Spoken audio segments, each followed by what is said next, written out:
So the state government is reviewing the management of Crown lands in New South Wales to reduce red tape. Red tape being things that prevent state government from just easily flogging off or leasing Crown lands. And there's a real risk that this process could actually result in the sale or lease of Crown lands, which is a major problem because a lot of these Crown reserves, travelling stock routes, other Crown lands, they may have been established for one particular purpose. Maybe they're no longer serving that purpose, the purpose for which they were set aside, but they also provide great opportunities for recreation, and they've become de facto reserves for biodiversity conservation. So, in considering whether Crown land is still required for the purpose for which it was set aside, if that's the only consideration, and it's looking to facilitate sale or lease, if we don't consider these other values that Crown lands might be providing, there's a real risk that we'll lose those. And again, this is another one of these processes. Jeff mentioned that a lot of these things are happening at the same time. The legislation for the Crown Lands Review is due in Parliament in October, also in October. It's going to be a busy time for the state government, perhaps busier at state level than the Senate was today, where the Senate actually ran out of business and they had nothing to debate all morning. That's not going to be the case in New South Wales in October. So as I said, there's a real risk that this process could result in the sale or lease of Crown lands, and we could lose important areas of biodiversity conservation and public recreation.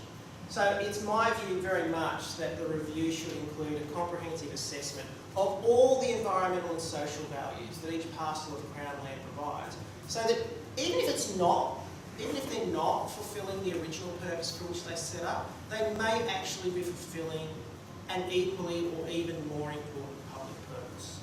So I might start to invite some questions on that, or any comments, any examples of Crown land problems that people are aware of. One of my greatest concerns is the protection of open space and protection of public land.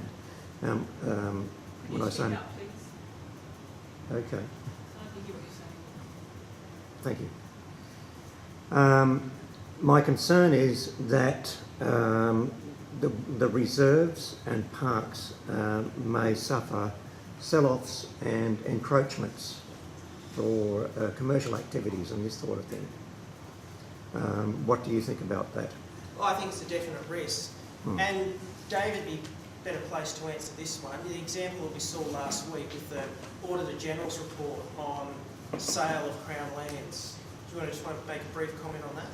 Oh yeah, the Auditor General last Thursday released a report that showed in the last 4 years, I think 225 parcels of Crown land have been sold off, and 97% of those were negotiated to one buyer behind closed doors in secret.